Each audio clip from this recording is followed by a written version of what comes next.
Marcos capítulo 12.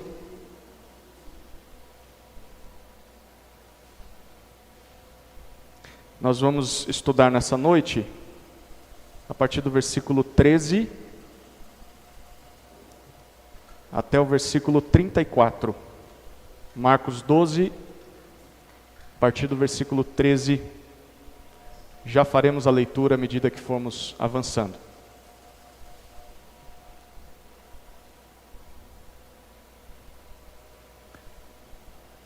Todos achamos? Vamos orar mais uma vez? Pai amado, nós te suplicamos por direção nessa hora.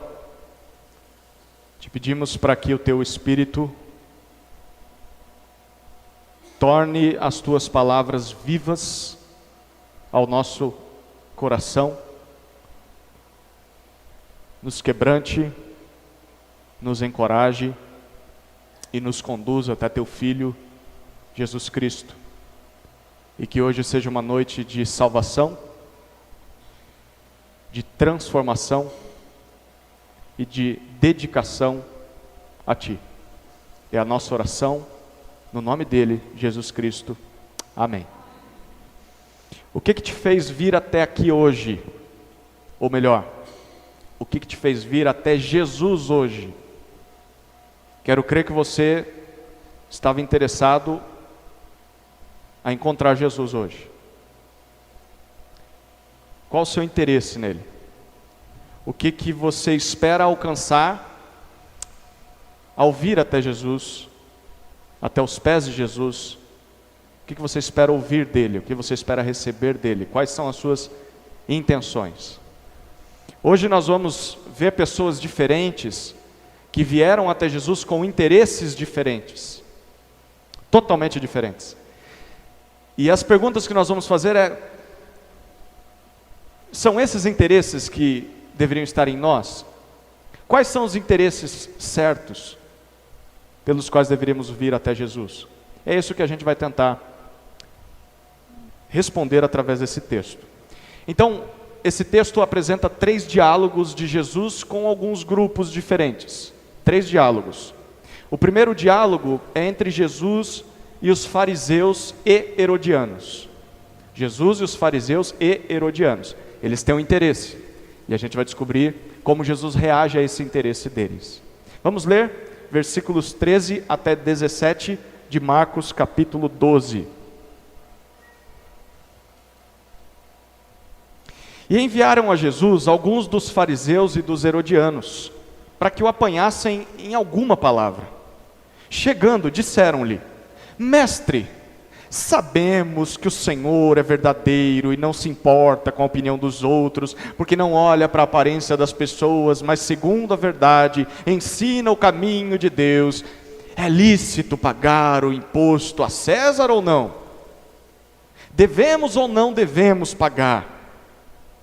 Mas Jesus, percebendo a hipocrisia deles, respondeu: Por que vocês estão me pondo à prova? Tragam-me um denário para que eu o veja. Eles o trouxeram. E Jesus lhes perguntou: De quem é esta figura e esta inscrição? Eles responderam: De César. Então Jesus disse: Deem a César o que é de César, e a Deus o que é de Deus. E muitos se admiravam dele.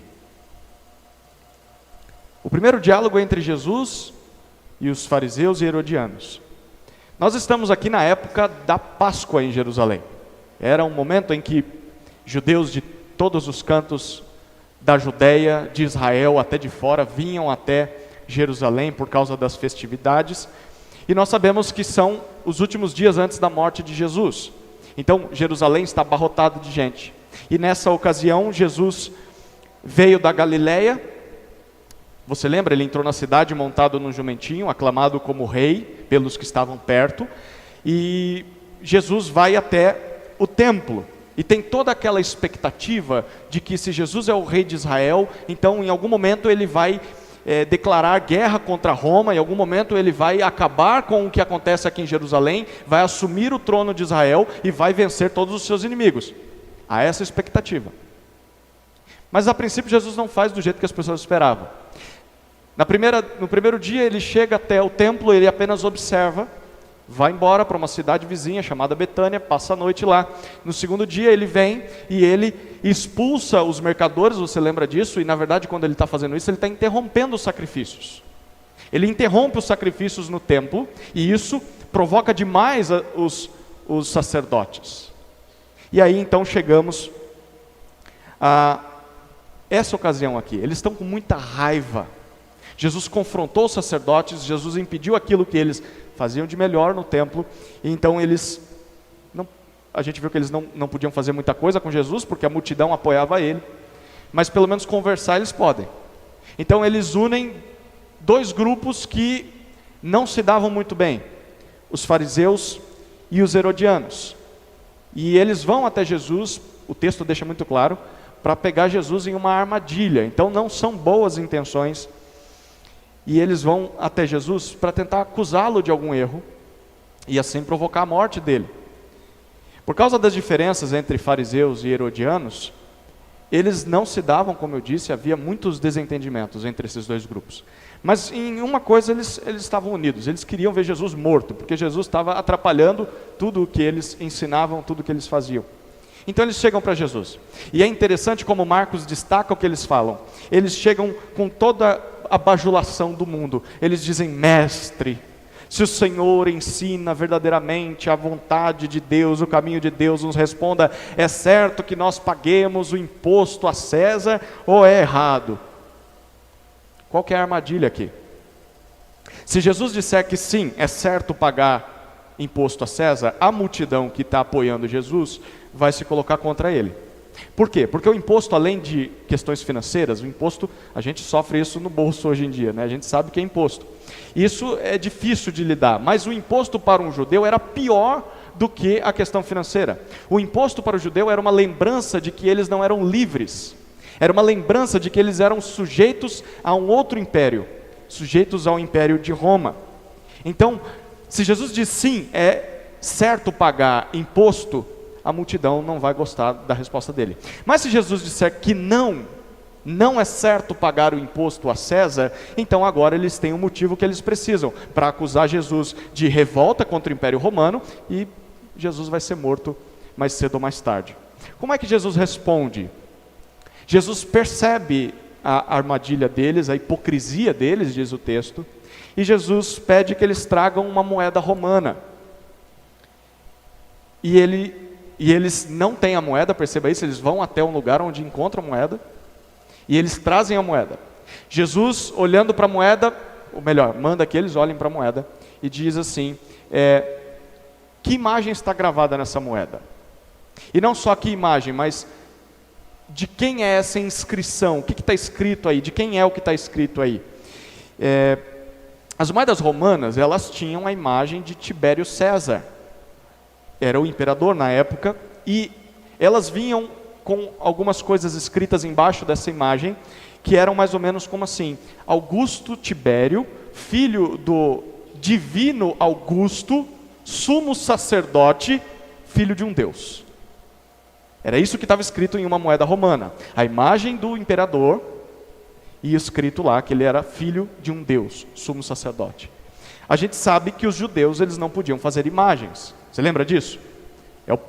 Está nos 10 mandamentos.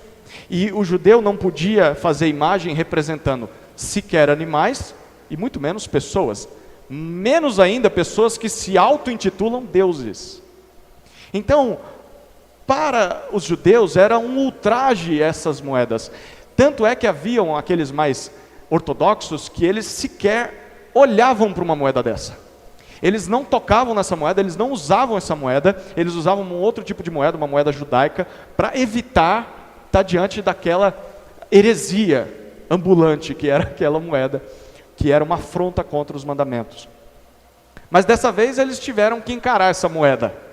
Então eles vão até algum lugar, pegam essa moeda de alguém, são obrigados a tocar nessa moeda, trazem até Jesus, e Jesus olha para a moeda e diz para eles: se César é o dono dessa moeda, se o nome de César e se a imagem de César estão gravados nessa moeda, então devolvam isso a ele. Devolvam porque é dele. Porém, também façam o seguinte: deem a Deus aquilo que é de Deus. É isso que Jesus diz para eles. No século XVIII, a partir dele, muitas pessoas utilizaram esse texto que nós acabamos de ler para defender a divisão entre igreja e Estado. Essa é uma discussão bem recente, a partir do século XVIII apenas. Mas originalmente, não estou dizendo que você não possa acreditar nisso, mas originalmente não era isso que Jesus estava dizendo nessa época aqui. E nós sabemos disso por causa do versículo 17. O versículo 17 diz que todos que ouviram aquilo ficaram admirados com a resposta de Jesus. Por que eles ficaram admirados? Se você for ler aqueles livros que foram escritos na época recente, antes de Jesus, um desses livros é 1º e 2º Macabeus. Está na Bíblia dos católicos romanos. E você pode ler porque é um livro histórico. Não necessariamente é palavra de Deus, mas retrata o que aconteceu naquela época. Os Macabeus foram uma linha sacerdotal de Israel que se revoltaram contra Roma 100 anos antes de Jesus. E eles escreveram como foi essa revolta nos seus livros. E uma das frases que os Macabeus disseram há 100 anos atrás, e que todo judeu conhecia, era: deem aos gentios o que é deles por direito. Essa era parte do lema deles na revolta contra Roma. Em outras palavras, essa família dos Macabeus estava dizendo: os gentios, os romanos que nos oprimiram por tanto tempo, merecem vingança. E nós vamos dar a eles o que eles merecem, nós vamos dar espada para eles. Mas essa frase dos Macabeus continuava, era o lema da revolta contra Roma. Deem aos gentios o que eles merecem, e depois tinha a segunda frase que é: e guardem as leis de Deus.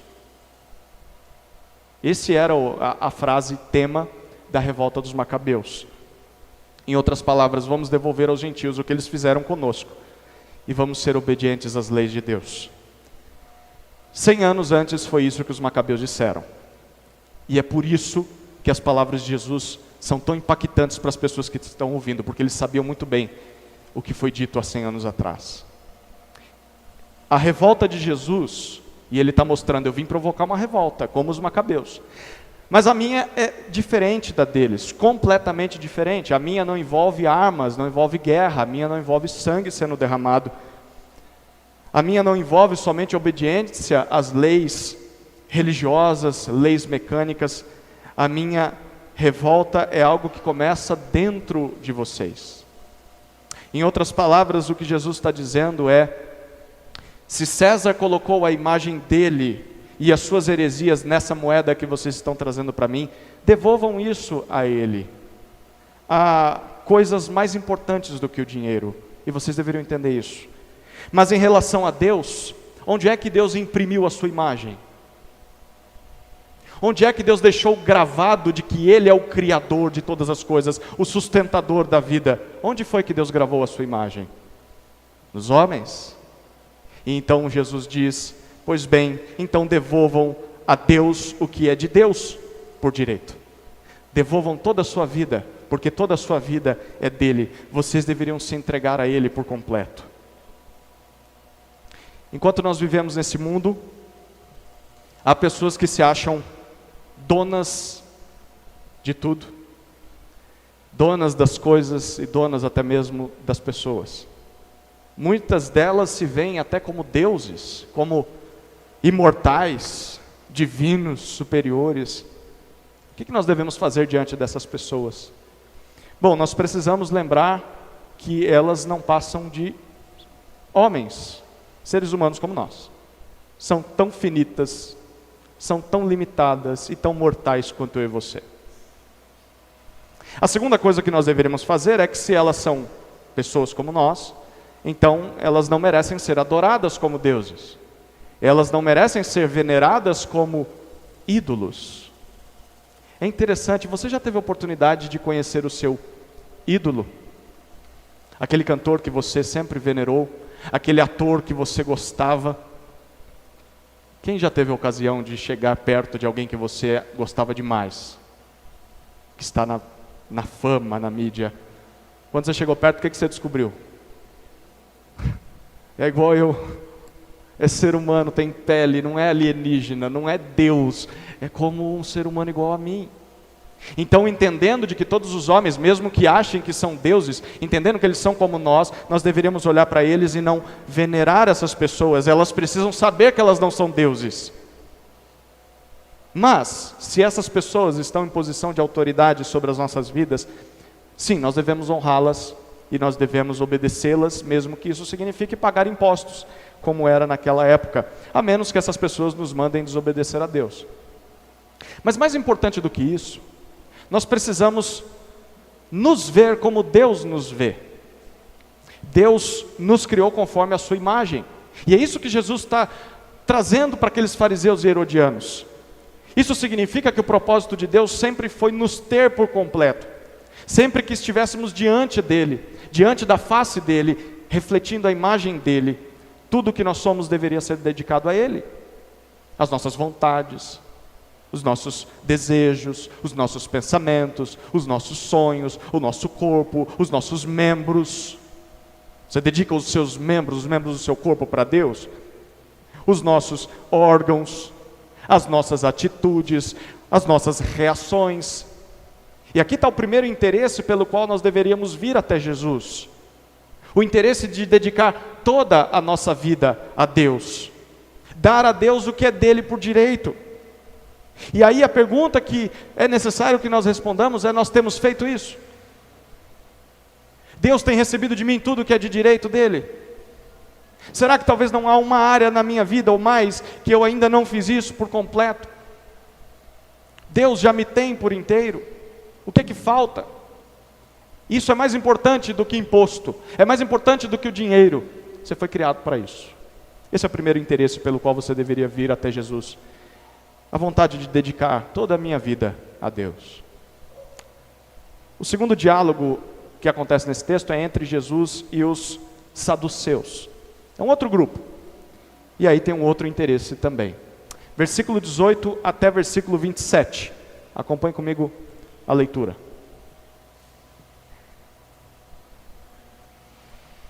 Então alguns saduceus, que dizem não haver ressurreição, aproximaram-se de Jesus e lhe perguntaram: Mestre, Moisés nos deixou escrito que, se um homem morrer e deixar mulher sem filhos, o irmão desse homem deve se casar com a viúva e gerar descendentes para o falecido. Havia sete irmãos. O primeiro casou e morreu sem deixar filhos. O segundo casou com a viúva e morreu, também sem deixar descendência. E o terceiro da mesma forma. E assim, os 7 não deixaram descendência. Por fim, depois de todos, morreu também a mulher. Na ressurreição, quando eles ressuscitarem, de qual deles ela será a esposa? Porque os 7 se casaram com ela. Jesus respondeu: será que o erro de vocês não está no fato de não conhecerem as Escrituras, nem o poder de Deus? Pois quando ressuscitarem dentre os mortos, nem casarão, nem se darão em casamento, mas serão como os anjos nos céus. Quanto aos mortos, que eles de fato ressuscitam, vocês nunca leram no livro de Moisés, no trecho referente à sarça, como Deus lhe falou: eu sou o Deus de Abraão, o Deus de Isaque, o Deus de Jacó? Ele não é Deus de mortos, e sim de vivos. Vocês estão completamente enganados. Aqui está o segundo diálogo entre Jesus e os saduceus. Chegou a vez desse grupo, mas a intenção dos saduceus é diferente da que nós vimos entre os fariseus e herodianos. E como nós sabemos isso? Nós sabemos disso pela pergunta que eles fazem a Jesus. Os saduceus faziam parte da nobreza do sacerdócio em Israel. Em geral, os saduceus eles gostavam do jeito que as coisas estavam. Por quê?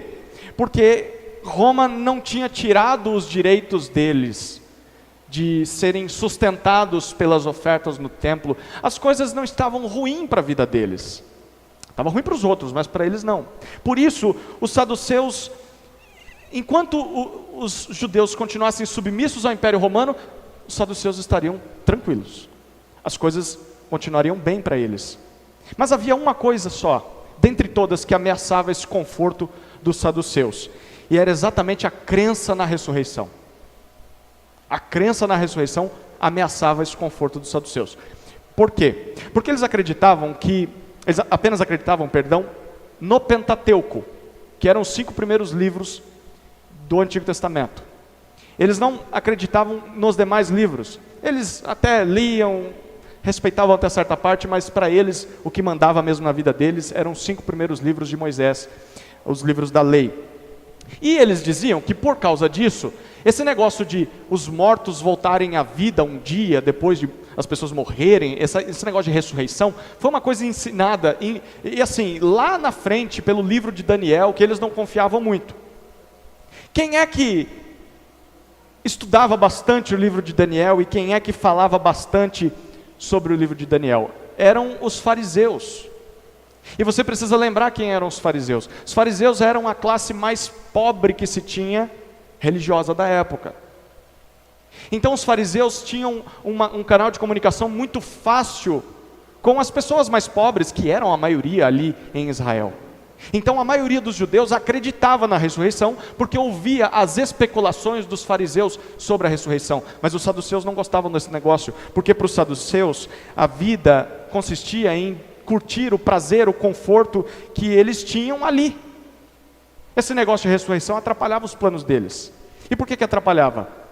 Porque prometia para aqueles pobres, para aqueles que eram oprimidos, para aqueles que eram escravos, prometia para eles que se eles morressem lutando pela liberdade de Israel, um dia eles voltariam à vida.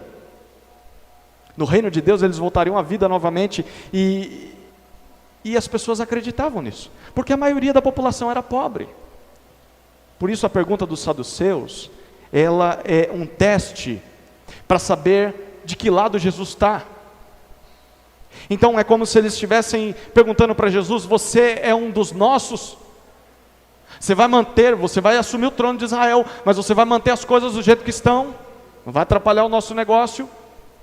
Ou você é do lado dos fariseus e você vai acabar provocando uma revolução sangrenta que vai ameaçar a nossa estabilidade? Essa é a pergunta real que eles estão fazendo.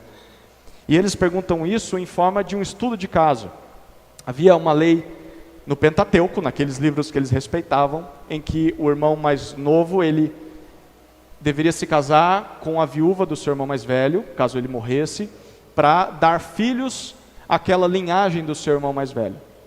E isso era para preservar a descendência em Israel, isso era muito importante para o povo, para manter as terras, as posses e tudo mais. E aí então eles contam um caso aqui hipotético, né, de uma viúva que casou com o primeiro, e aí ele morreu, não deixou filho, casou com o segundo, terceiro, foi até o sétimo, e a pergunta deles é: nessa ressurreição, e aí você pode até ler como nessa ressurreição ridícula que os fariseus ensinam, essa mulher que se casou com esses irmãos, ela vai voltar casada com quem? Eles estão fazendo uma pergunta de provocação. Como Jesus responde? Jesus primeiro confronta aquela postura. E Jesus diz para eles, a partir do versículo 24, vocês estão completamente errados nas suas crenças, vocês nem conseguem compreender o que a Escritura diz, e vocês sequer conhecem o poder de Deus. Vocês estão errados desde o começo. E aí então Jesus responde à questão da ressurreição, e ele dá 2 respostas. A primeira resposta é sobre o caso da viúva, que casou com 7 irmãos. Ele diz: a ressurreição de fato vai acontecer, mas a ressurreição vai ser para uma vida diferente da vida como é a desta terra. Nesta terra é necessário que você se case, é necessário que você tenha filhos, mas quando nós ressuscitarmos, seremos como os anjos no céu, nesse sentido, tá? Quer dizer que você vai ter asa como anjo, mas nesse sentido de relações familiares, Jesus está dizendo: os anjos também não se casam, os anjos também não têm filhos, e na ressurreição nós seremos assim. Aí a segunda resposta de Jesus é a respeito deles não acreditarem na ressurreição. Eles estão fazendo uma pergunta hipócrita, eles não acreditam. Então Jesus diz para eles: sabe esse livro que vocês tanto gostam de ler? Os 5 livros da lei, os livros de Moisés, em especial o livro de Êxodo, quando Deus aparece para Moisés lá na sarça ardente, lá em cima daquele monte. Como é que Deus se apresenta para Moisés? Ele não diz: eu sou o Deus de Abraão, o Deus de Isaac, o Deus de Jacó. Eu sou, é isso que Deus diz, o Deus dessas pessoas. E aí Jesus diz: Apesar desses homens já terem morrido, Deus diz que é o Deus deles. Em outras palavras, se Deus não fosse ressuscitar esses homens, Ele nunca mencionaria isso. Ele diria, eu fui o Deus desses caras. Não, eu sou o Deus deles. Então Jesus conclui, Deus vai ressuscitar os homens, e tanto esses três, quanto todos os outros que temem a Ele. Segundo Jesus, na resposta para os saduceus, a ressurreição dos mortos de fato vai acontecer.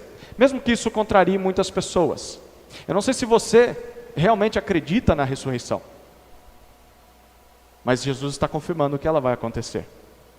Nessa ressurreição nós teremos corpos físicos, parecidos com os que nós temos hoje, mas, de acordo com o que Jesus disse, corpos que venceram a morte. Então serão corpos diferentes, corpos transformados pelo poder de Deus. E as nossas relações na ressurreição também vão mudar. Nós não vamos nos casar, nós não vamos ter filhos. Mas como será isso? Bom, Jesus não responde. Então nós vamos ter que aguardar para descobrir. Quando chegar lá, a gente troca umas ideias aí para ver como é que é o negócio. Mas haverá sim a ressurreição. Teremos corpos diferentes, mas serão corpos.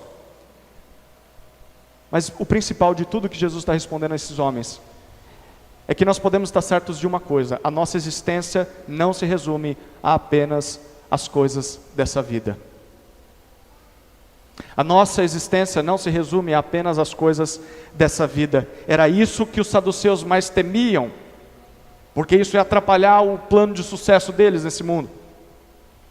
Por isso eles não acreditavam na ressurreição, mas é a mais pura verdade. E por que é importante que nós acreditemos na ressurreição?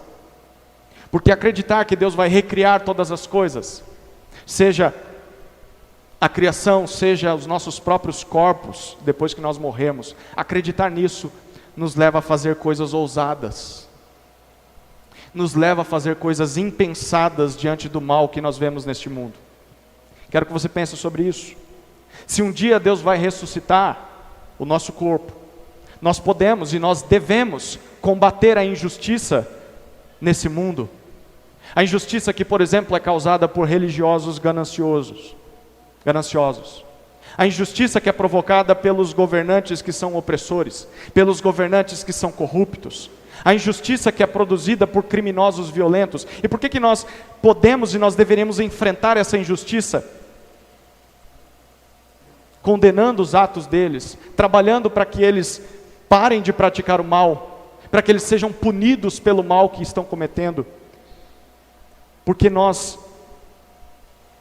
quando olhamos para essa vida que temos, podemos lembrar de que por mais que eles retribuam, por mais que eles tentem nos calar, por mais que eles nos firam, por mais que eles nos prendam, por mais que eles nos ameacem, por mais que nos espanquem, por mais que nos matem, vamos voltar à vida, ressuscitaremos.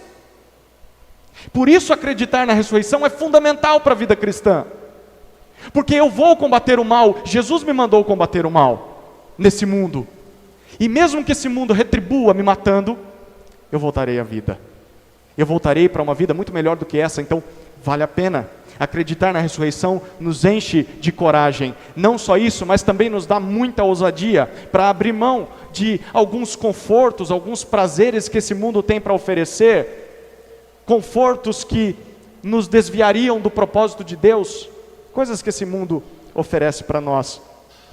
Nós podemos abrir mão dessas coisas para ajudar o próximo, para amar o próximo, evangelizar, servir, amar, nos sacrificar pelos outros em amor. E por que nós faríamos isso? Porque por mais que nós vivamos nesse mundo uma vida de negações, uma vida de privações, em nome de Jesus, pela causa de Jesus, um dia nós estaremos livres com um novo corpo, para uma nova vida. Então vale a pena. Vale a pena olhar para essa vida dessa maneira. Deus um dia vai nos ressuscitar para uma vida muito melhor do que é esse mundo, do que a vida deste mundo.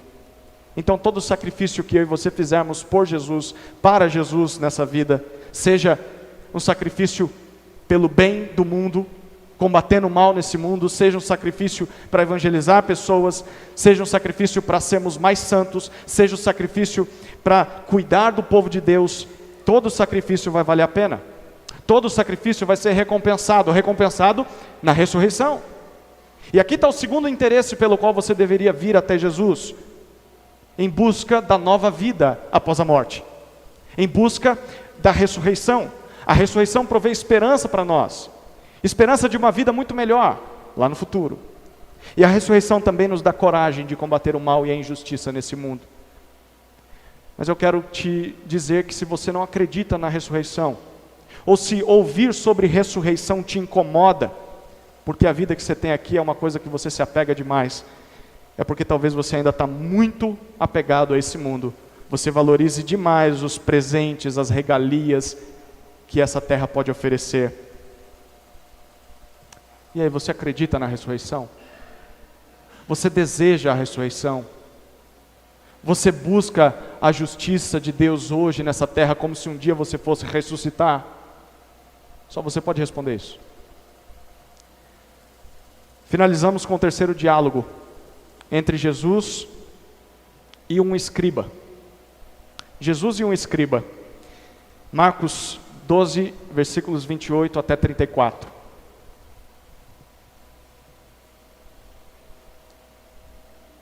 Chegando um dos escribas, que ouviu a discussão entre eles, e viu que Jesus tinha dado uma boa resposta, perguntou-lhe: qual é o principal de todos os mandamentos? Jesus respondeu: o principal é: escute, ó Israel, o Senhor nosso Deus é o único Senhor. Ame o Senhor, seu Deus, de todo o seu coração, de toda a sua alma, de todo o seu entendimento e com toda a sua força. O segundo é: ame o seu próximo como você ama a si mesmo. Não há outro mandamento maior do que estes. Então o escriba disse: muito bem, mestre. E com verdade o Senhor disse que Ele é o único e não há outro além dele, e que amar a Deus de todo o coração e de todo o entendimento e com todas as forças, e amar o próximo como a si mesmo, é mais do que todos os holocaustos e sacrifícios. Vendo Jesus que o escriba havia respondido sabiamente, declarou-lhe: você não está longe do reino de Deus. E ninguém mais ousava fazer perguntas a Jesus. Nos tempos de Jesus, a maioria da população ou era analfabeta, ou lia e escrevia muito mal. Quase parecido com hoje em dia, né? Mas era pior do que a nossa realidade hoje, bem pior. Por isso, havia uma classe de escritores treinados e profissionais, que eram chamados de escribas, para que essa turma fosse paga para principalmente redigir contrato. Você não sabia ler nem escrever, então como que você ia fechar um acordo com alguém? Então, eles eram pagos para assinar contrato redigir contrato de compra, de venda, de negócios, até casamentos. Os escribas eram contratados para isso. Em outras palavras, eles eram como os especialistas legais da época, né? Trazendo para os nossos dias quase como os advogados, aqueles que trabalham com o negócio de compra e venda de casa, né, Cláudio? Então, os caras entendiam como fazer aqueles negócios e eles eram pagos para isso. E por serem uns dos poucos judeus da época que sabiam ler e escrever, eles também trabalhavam fazendo cópias das escrituras. E porque eles sabiam ler as escrituras e copiavam as escrituras, eles também passavam a ensinar as escrituras. Eles repetiam as escrituras para as pessoas e assim acabaram se tornando especialistas também da lei do Antigo Testamento. Eles eram como que advogados do mundo comum, mas também ao mesmo tempo eram advogados da lei. Eles sabiam e conheciam muito a lei. Por isso o povo respeitava muito os escribas. E naturalmente eles eram considerados, e talvez você vai encontrar isso vez ou outra nos evangelhos, eles eram considerados como mestres da lei. Eles eram homens que conheciam muito bem o Antigo Testamento. E a maioria deles fazia parte do grupo dos fariseus. A maioria dos escribas. E aí nós lemos que um desses escribas, que conhecia muito bem o Antigo Testamento, e provavelmente ele acreditava na ressurreição, porque fazia parte do grupo dos fariseus, ele presenciou aquela boa resposta que Jesus deu aos saduceus. E então ele faz uma pergunta para Jesus, mas dessa vez é a primeira vez que nós vemos ou não vemos a bajulação de antes. Ele não chega dizendo: mestre, ele simplesmente chega e pergunta: qual que é o maior de todos os mandamentos? Qual que é o principal de todos os mandamentos? Qual é o mais importante? Só nos 5 primeiros livros do Antigo Testamento, nos livros da lei, Deus deu ao povo um total de 613 mandamentos. 613. Aquele escriba provavelmente conhecia todos aqueles mandamentos. Então ele está perguntando para Jesus, de todos os mandamentos, qual seria o principal? Qual que é o indispensável a ser obedecido? E a resposta de Jesus é citando Deuteronômio capítulo 6, em que Moisés diz: ouve Israel, ouça Israel, o Senhor, o nosso Deus, é o único Deus que existe, é o único Senhor, e por isso vocês devem amá-lo com tudo o que vocês têm. Vocês devem amar com todo o coração, com toda a alma, com todo o entendimento, com todas as forças, em outras palavras, com tudo que você é. É isso que vocês deveriam fazer. Esse mandamento garantia apenas a Deus a exclusividade da adoração dos israelitas. Deus está dizendo: eu sou o Criador, eu sou o sustentador da vida, eu sou o Redentor de vocês, eu salvei vocês da escravidão, eu libertei vocês. Então, como é que vocês reagem a isso? Vocês reagem sendo gratos, e a gratidão de vocês vai levar vocês a me amarem, a me obedecerem. E se vocês fizerem isso, se vocês dedicarem toda a sua vida em amor a mim, então o meu reino vai ser estabelecido na terra. A minha vontade vai ser feita, porque vocês vão me obedecer, porque vocês me amam acima de todas as coisas. Mas Jesus vai além. E na resposta ao escriba, Jesus diz: olha, tem um segundo mandamento.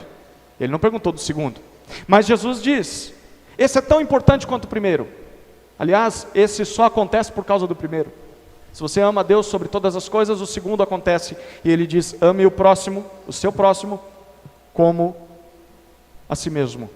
Em outras palavras, como você já se ama, como você já ama a si mesmo. Tem gente que pega esse texto aqui e diz: primeiro eu preciso me amar. Então se ame, cuide de você, se preocupe apenas com você, e quando você estiver se amando demais, aí você começa a pensar, a olhar para os outros. Isso é a mais pura expressão do egoísmo. Você já se ama demais. Por isso que você cuida de si mesmo, cuida do seu corpo. Por isso você toma banho, não é? Ah, porque minha mãe mandou. Tá bom. Por isso que você come o melhor pedaço. Por isso que você escolhe aquilo que você gosta. Porque você ama você mesmo. E o que Jesus está dizendo é, essa é uma outra citação da lei, como que você responde à salvação de Deus? Você ama a Deus. E como é que você responde, como é que você demonstra que ama a Deus? Você ama as pessoas que aparecem no seu caminho. E você ama essas pessoas da mesma forma com que você já se ama. Amar o próximo é demonstrar o mesmo respeito, o mesmo cuidado que nós nutrimos por nós mesmos. Fazer isso com os outros. Isso é bem forte. É bem impactante. Tudo aquilo que você quer para você, você vai e divide com o outro. Isso é amar o próximo como a si mesmo. Como é que o escriba reage a essas palavras? A reação dele é diferente de todos os outros que apareceram até aqui. Agora sim ele chama Jesus de mestre. E ele diz: mestre, é isso mesmo. Durante todos esses anos em que eu tenho estudado a lei, foi exatamente isso que eu percebi. Inclusive, eu cheguei à conclusão de que esses dois mandamentos, eles são maiores até mesmo do que todos os sacrifícios que estão acontecendo dentro do templo. Maiores do que os holocaustos, maiores do que os sacrifícios. Nós podemos até falhar nas coisas religiosas, mas nós não podemos falhar em amar a Deus e amar ao nosso próximo. Essa é a conclusão do escriba. E Jesus viu que, diferente dos outros que o procuraram, aquele homem havia entendido realmente o que Deus quer dele. E então Jesus disse para ele: na verdade você está bem próximo do reino de Deus, porque é exatamente nisso que as pessoas precisam crer, para fazer parte daquilo que eu vim inaugurar nessa terra. Então nós lemos que depois dessas respostas, ninguém mais tem coragem de questionar Jesus. Eu quero que você pense na seguinte ilustração. Imagine que a sua casa está pegando fogo. Você volta para casa agora, está lá, em chamas. Você tem uma oportunidade de entrar lá, só uma, e de salvar. As pessoas já não estão mais lá, então não tem mais ninguém lá. Mas você tem a oportunidade de salvar apenas duas coisas de valor. Só dois objetos. O que você salvaria? A casa toda vai se deteriorar. Duas coisas só. Talvez fosse, para as mulheres, o álbum da família, a foto do bebezinho. Talvez seja uma carta de uma pessoa querida que já se foi e você gostaria de manter aquilo sob seus cuidados. Talvez um presente especial que alguém te deu. Talvez um livro para aqueles que gostam de ler. Para aqueles mais jovens, talvez seria o videogame, né? O carregador do celular. Certamente seriam duas coisas muito importantes. Mais importantes do que todas as outras, porque você tem a opção de escolher, mas só pode escolher dois. É isso que Jesus está dizendo. Amar a Deus sobre todas as coisas e amar o próximo como a si mesmo são as duas coisas mais importantes para Deus. Dentre tudo o que Deus diz, dentre tudo o que Deus nos ordena, estas são as coisas que mais agradam a Deus. Aliás, se Deus nos criou, são essas duas coisas, ao cumpri-las, que nós encontramos verdadeiramente o nosso propósito de vida. É amando a Deus e amando ao próximo que nós desfrutamos da verdadeira alegria de viver. Amando a Deus e amando ao próximo é que nós desfrutamos aquilo para o qual nós fomos criados. Deus nos criou para isso. Quanto mais nós fizermos essas coisas, mais humanos nós vamos nos tornar. Mais parecidos com aquilo que Deus queria.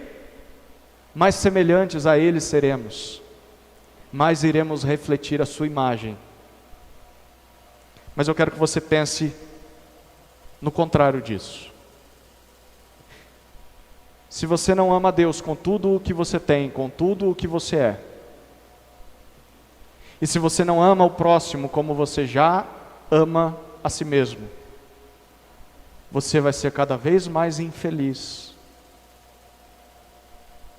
Vai tomar decisões cada vez mais equivocadas. Você vai ser cada vez mais afundado em seu próprio egoísmo, pensando apenas em si mesmo, isolado de tudo, isolado de todos, solitário e distante de Deus, porque Deus não te criou para viver assim. Esse é o terceiro interesse pelo qual nós deveríamos vir até Jesus, decididos a amar a Deus e ao próximo, com tudo o que nós temos, com tudo o que nós somos. É isso que Deus espera de todos os homens, e obviamente é isso que Deus espera do povo dele, a igreja, que aqui está reunida nessa noite. Na verdade é isso que significa na prática dedicar a sua vida a Deus, e é isso que significa na prática acreditar que haverá uma ressurreição. Pessoas que fazem isso, amam a Deus e amam ao próximo, é uma consequência. Se você se dedicou a Deus, se você acredita que irá ressuscitar, é inevitável que você ame a Deus, é inevitável que você ame o próximo. Mas quem não faz isso,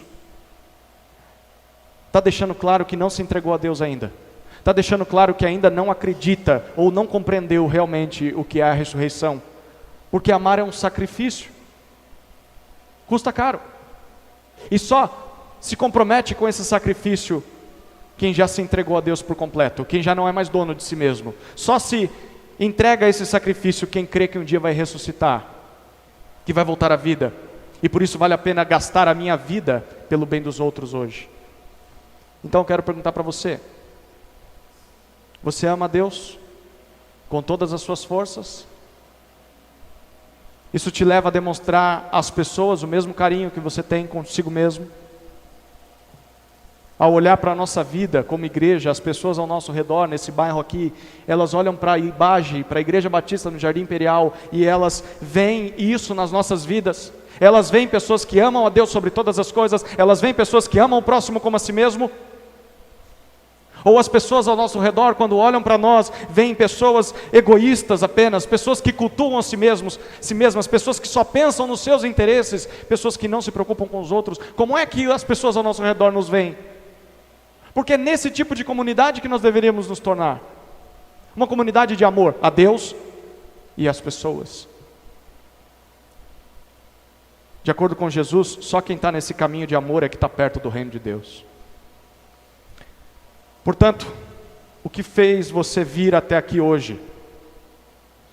Qual é o seu interesse em Jesus?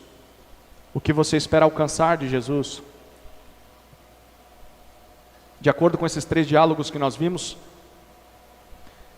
os interesses corretos que deveriam nos trazer até Jesus são, primeiro, dedicar a nossa vida como um todo a Ele, a Deus. Segundo,